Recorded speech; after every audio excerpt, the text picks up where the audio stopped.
I am super excited to today have our featured speaker for our masterclass, who is Raheem DeVaughn. But before we get started with his formal introduction, I'd like to first introduce myself, Natalie Madeira Cofield, entrepreneur in resident from Mayor Muriel Bowser presents 202 Creates, an initiative of the DC Office of Cable Television, Film, Music, and Entertainment, led by director Angie Gates. 202 Creates is an entrepreneurship-focused initiative designed to celebrate, support, promote, educate, and inspire DC's creative entrepreneurs.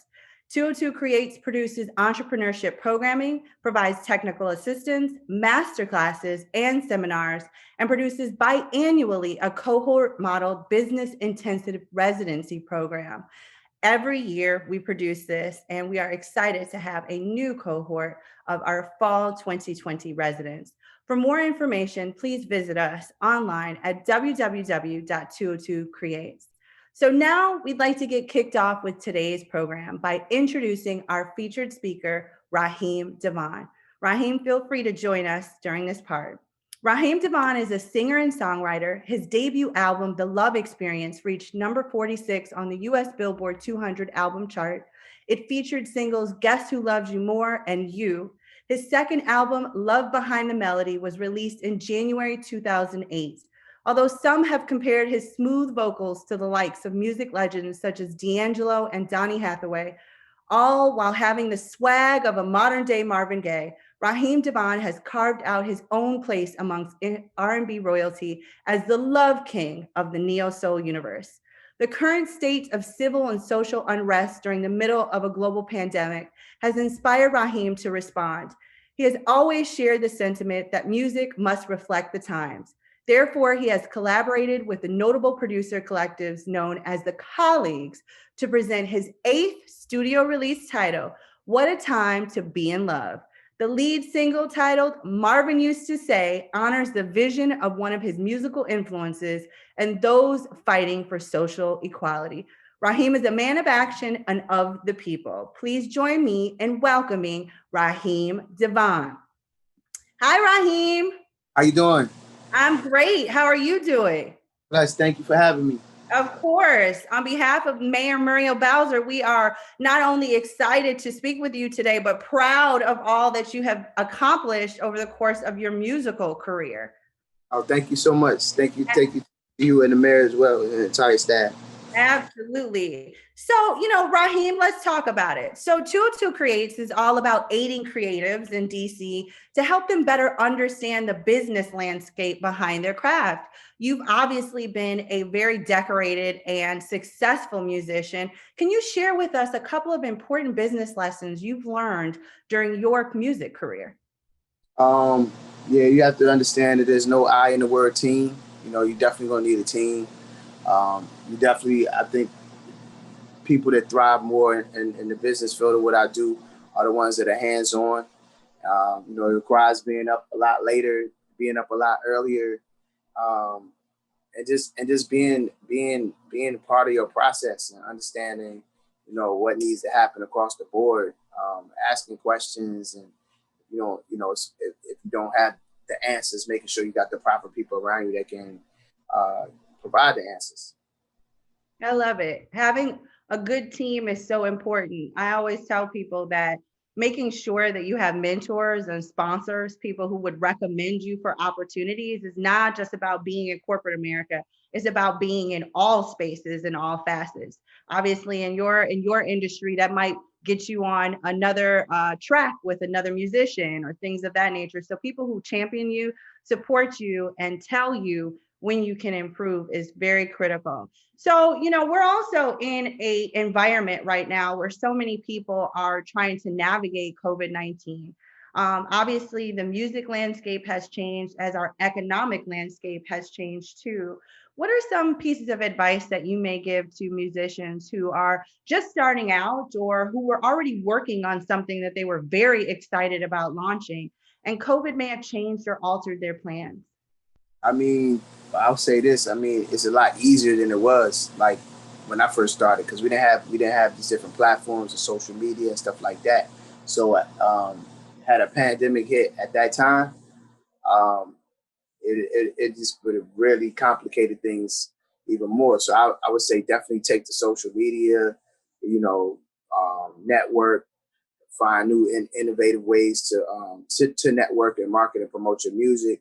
Um, Most recently, I joined an app called Clubhouse, um, which has been great for like information, like the information that's given on there, like the free game, as they say, that's been being offered on there is just like, it's ingenious at how they started that app, and it's allowing people to like talk again and communicate, not just, be tapped in terms of, texting and just posting things and just chasing the like. Like you got to do this groundwork is involved with, marketing and promoting your music. And at the end of the day, um, you're responsible for your craft, you're responsible for your artistry, and you're responsible for promoting yourself. I think so many people right now, again, to the question that I asked and that you were answering, are trying to figure out how to navigate not knowing how something is going to be successful, how to do something next, feeling as though maybe they failed, something isn't working the way that they wanted to. What experience have you had like that? And what advice would you give to someone in a moment like that?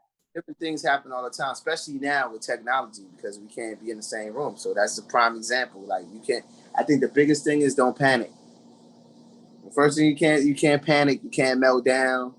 Like you can't assume that you're not still on the camera or that type of thing, and you have to kind of just go with the flow. I've been doing it so long, and I'm just an intuitive being anyway. So not to be cliche, but you gotta be able to read the room.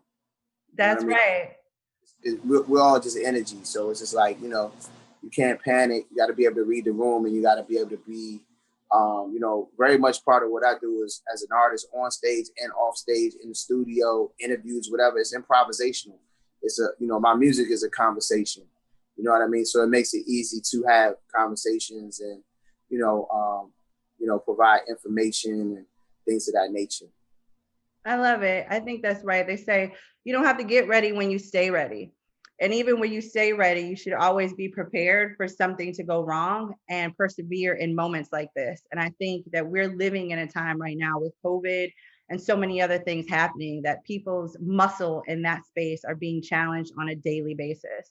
So, Raheem, talk to us a little bit. 202 Creates is all about celebrating again and supporting DC creatives. Tell us about how important the District of Columbia has been in your journey as an musician, as an activist, and as an entertainer. It's been great. I I shed it, like, in terms of like hitting open mics, U Street corridor, Northwest DC, 14th and U area at the time, a spot known as Bar None is where I like really shed it and harnessed and worked on my craft. Got comfortable on stage, got comfortable trying out new material, um, learned how to network and create allies in the city. And some of those relationships have morphed into like, we're family now. Individuals like Wes Felton, who I put out an album back in 2017 with under the brand name of Crossroads. And we had previous albums that we put out and literally, did album release parties at Bar None and stuff of that nature, which is now known as Club Pure. Rob Brown, phenomenal poet who is on my new album. Ra used to be one of the hosts for Bar None. She's on album number 8, which drops on Friday. She's going to do the entire body of work, pretty much on every song.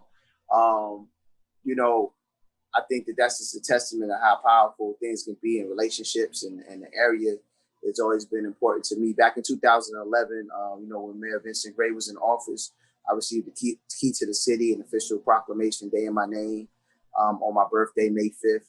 And that was very surreal because not too many people have a key to the city. I know Donnie Simpson just got one. I know that I have one. I know, I believe Marvin Gaye has one. Earth, Wind, and Fire, Chuck Brown. So to be received like that, for the work that I had put in at that time, I felt like it was premature, and it made me just want to work even harder. And that's when I started like really mobilizing with the humanitarian work and get into philanthropy and, the 501c3 and getting my own organization, the Love Life Foundation. And since then we've done a number of things that are like extremely dope. Queen for a Day spa takeovers in support of fighting domestic violence for our women and lifting them up. We had women in there. The events that we had in DC, women that worked for Fortune 500 companies, and or from Berry Farms at the time. Like it didn't matter. Like we were just there in solidarity to say, hey, this is something that affects all people from all walks of life. Also like HIV and AIDS, and as well, we had a partnership with the AHF for many years. Feeding the homeless with my good brothers. Operation Nourishment, Tony Lewis Jr., Kitchen Cray, DJ Quicksilver, Spice Sweets. Like it allowed. It's a lot of unity and it's a lot of community. When you think about the District of Columbia, and in particular, and the DMV as a whole, and the area has always supported me so much that I don't ever imagine me leaving, and they pour into me, and it makes me want to pour right back into the city. One of the things that I was super proud of that we were doing, before things shut down, we adopted Turner Elementary, addressing the food banks in the city, and working with Martha's Table and different other venues, other foundations in the area. Turner Elementary, being in that ward with the youth, meeting the parents, coming on a first name basis with the students, from going there once a month, throughout the entire school year. Again, is about community in the village and that type of thing. And it's great to make songs that reflect that, but it's even better to be able to go out into the streets and the community and do that. And I think that that's something that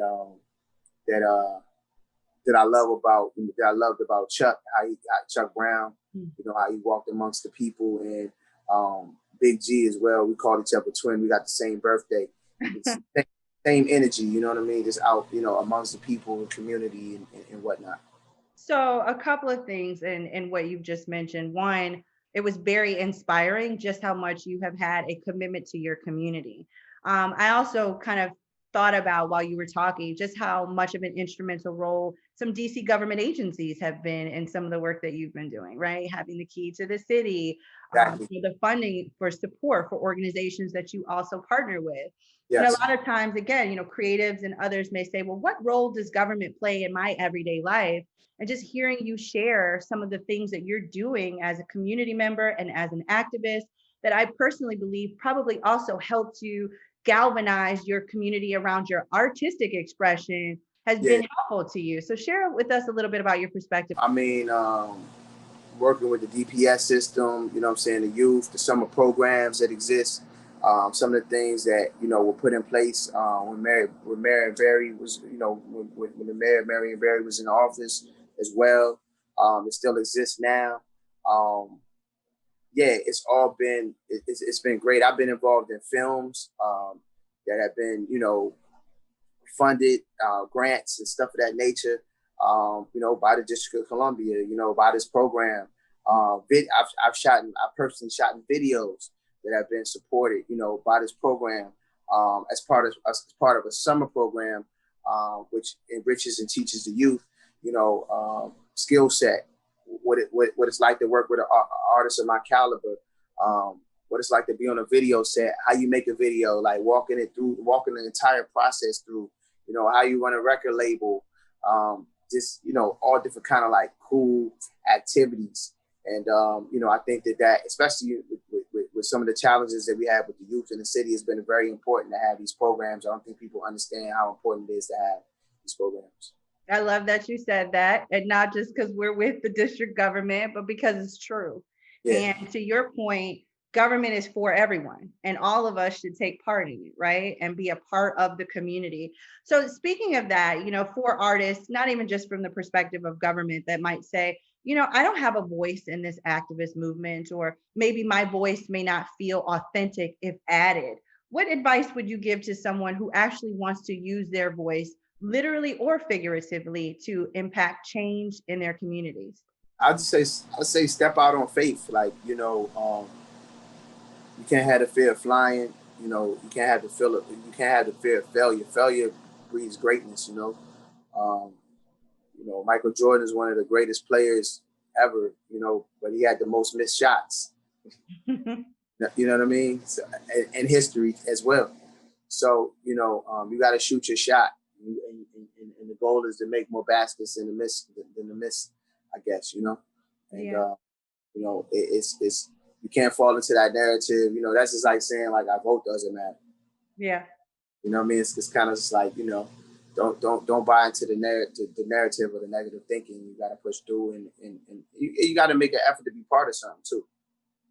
So, Raheem, obviously you're an established musician, and I want to get into, some of your latest works and your new album. But I want to ask you a question that kind of asks you to reflect on when you were younger. What's one or two things that you would have said to the young Raheem? And now seeing what you've seen, experiencing what you've experienced, that if you could go back, to when you were 15, 16 years old, you might have done something different, or you would have said something, a word of encouragement over yourself in a different way than maybe happened in real life. I wish I'd had more knowledge of financial literacy, what I'm saying, that type of thing. What I'm saying, I had more avenues, things like that, like programs that, or classes that, teach us, financial literacy, in terms of credit and just different things. I mean, it's not too, I'm not one that has many regrets. What I mean? I understand that everything is for me, even in real time. So yeah, I think if it was anything, it probably would be that. Um, and being more conscientious of blind loyalty, because sometimes you can have blind loyalty to situations or people that handle business for you that might not be the best person to handle that particular thing for you. I love that both of the things that you would say to yourself are all kind of surrounding business in some way, right? Like finance and business in some way. And again, plugging 202 Creates in the office of cable television, film, music, and entertainment. That is why it's so important for us with the work that we're doing to help make sure that people see themselves as artists and entrepreneurs, because you're both. To your point, record labels, you're an independent artist, people are running businesses, and it's important to have some of that background when you can. So I just wanted to say that as we moved on. So, Raheem, let's talk about your latest work, which drops when? Tomorrow? Is it dropping tomorrow? Midnight tonight. Midnight tonight. So are Right. we gonna get like some teaser on Instagram that says, Yes, I've been putting up the teasers all week. It's it's a digital world now. So at midnight yes, goes live. People can start to enjoy it. The new single is called Mr. Midnight. Very suiting for dropping an album at midnight. I feel like there's something on this album for everybody. There's definitely a socially conscious uh, vibe on there. There's throughout it, throughout the project, embedded in the spoken word, our blackness is celebrated. The melanated woman is celebrated throughout it. There's a lot of records on there for intimacy. It's pretty much slow jam after slow jam. You know what I mean? Like, and quarantine hit. yeah, Take us into the winter. it's definitely it's cuffing season music. It's winter fling cuffing season music. And that's the agenda. And music is a sense of escapism, so people seem to be very excited about it and taking to it and feeling. And I often see people saying like, "This is what's missing. This sound is what's missing from the culture right now. Thank you so much. I've been waiting on some real, R&B, some soulful vibes, like So it's definitely all of that. And producing this entirety by good production friends of mine and colleagues, and shout out to everybody else that's involved in the project as well. I mentioned in your biography reading, Marvin used to say is a particular single that you're very proud of that's in your biography. What do you want people to walk away thinking, knowing, feeling motivated or inspired by as it relates to that particular song? The inspiration is that, change will come. I mean, I think that, ultimately we're in a place as a race of people, we're in a new millennial civil rights movement all over again. But I think we're gonna get a different set of results this time. The millennials are fearless. You know what I mean? And they move different than how our parents moved. You know, and so I think the results will be different over a period of time. We made a lot of leaps and bounds even during the quarantine. You know, with certain statues coming down and certain things happening. A lot of work still to be done. Um, we just have to continue to be light beings and push forward and with the agenda of freedom, justice, and equality. And what it's really supposed to mean and what it really supposed to stand for, what it's really supposed to represent for us as a race of people, but and all mankind. I want to ask you one more question on this. And the colleagues you worked with them on production, what was it about them that inspired you to work with them on your production for your album? I'm an organic person. Like Okay. we met a few years ago on social media, which speaks to business and networking. You know what I mean? Why again how you can use these platforms to create relationships. You know what I mean? And as an experiment as well. Like it's the first time I've done an album with one producer, entire album with one set of producers. So it's been great. Like I know it won't be my last time doing this. I'll be giving other producers a shot to like, hey, let's do a whole entire body of work and see what comes from it. You know what I mean? Yep. And yeah, so it's been great. Um, we got a brotherhood outside of just music. You know what I mean? So it makes it easy. We work well together. They take direction well. In the sense of me being an artist and saying, hey, like man, this is the direction of the music or where I want to go. You know, and yeah, so it's always great working with them. Kind of sounds like what you said when we first started our conversation, which was about having a strong team around you. So a production team is a part of what makes a strong team for a musician, um, Absolutely, both in the production of their art, but also in the production of their business craft, which is their album. absolutely. I love it. Okay. So we have a question here that asks about your nonprofit organization and are you still feeding the homeless in the DC area and kind of any gems you may be able to provide to those who are thinking of starting their own nonprofit organizations? Yeah, I mean, definitely, we're forever feeding the homeless. I wanted to, in fact, I have an event that's happening on the 23rd, so I just wanted to put out there, you know, uh, and let people know what's going on. So we're doing a turkey giveaway in conjunction with can I mention terrestrial radio on here? Yeah. Okay, yeah. So we're doing a turkey giveaway. Um, you know, this will be in conjunction with my foundation, the Love Life Foundation, Martha's Table, in partnership with WPGC 95.5 and my organization, the Love Life Foundation, Monday, November 23rd, 4:30 p.m. At the Commons. It's 2375 Evans Road, Southeast. So we're gonna be in Southeast, out to Ward 8. Um, and this will be a drive-through and walk-up experience, grab and go. Of course, very COVID friendly.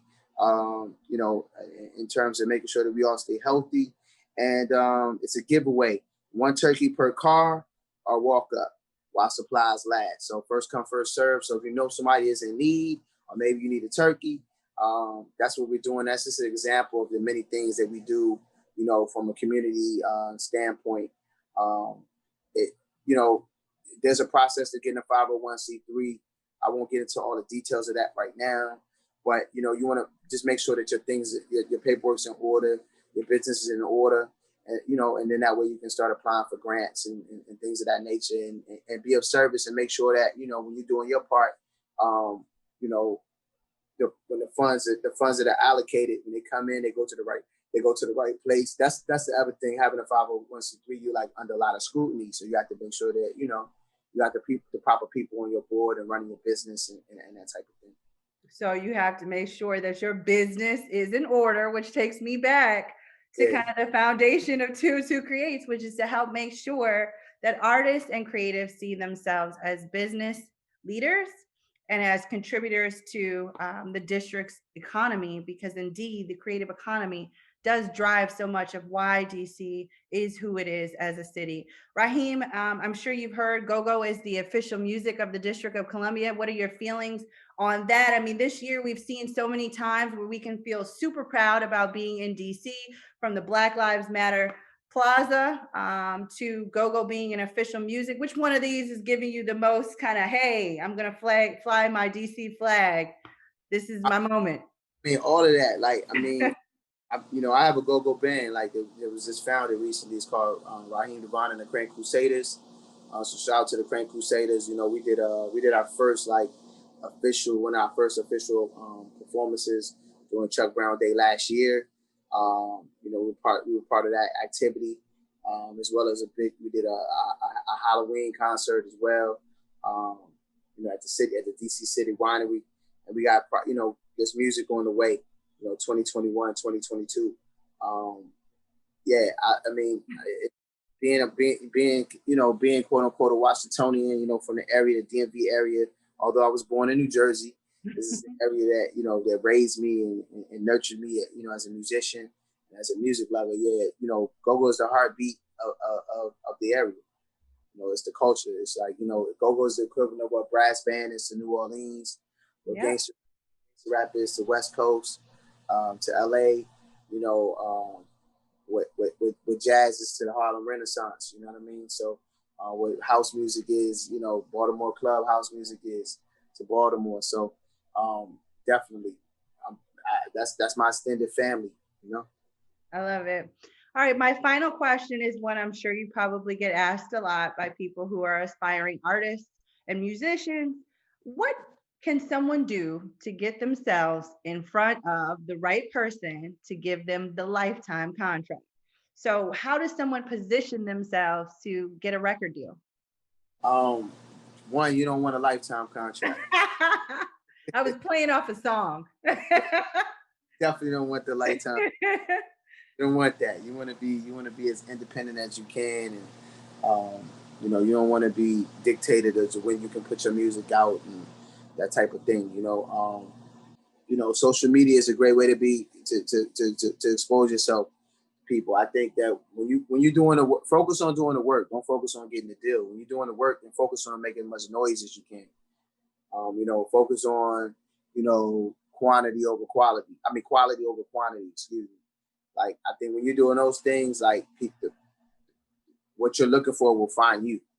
Mm. If you got to go looking for it, then you're not making enough noise.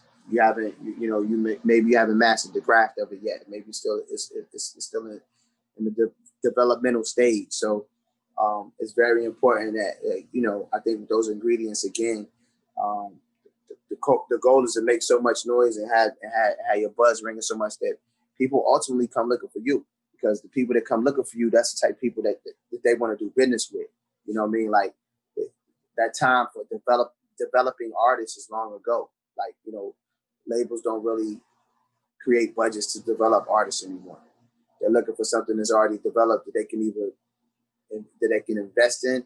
And typically they want to be part of something that's already moving. Even in you saying invest in it, again, makes me keep thinking back about like a business term, right? So it's like when you build yourself up as an artist, a musician, and a brand, you are essentially building yourself up as something that can be invested in by an organization. And I know I joked about the lifetime contract, but I do want to say for 202 Creates, we did do a whole masterclass on legal considerations around IP and contracts for creative entrepreneurs as well, because they are also important, right? Owning some of the masters to your music and the intellectual property rights behind some of your creative endeavors is very important. And to your point, that's why you don't want to have a lifetime contract. Well, Raheem, this has been an amazing conversation. I look forward to the opportunity to meet you in person sooner than later. But I know that we're all right now in the middle of COVID, we are all going to be downloading your album, and make sure you support Raheem DeVaughn, who has been our guest for today's masterclass on music and activism. Again, to our audience, we hope you enjoyed this discussion and remain connected to 202 Creates by visiting us online at www.202creates.com.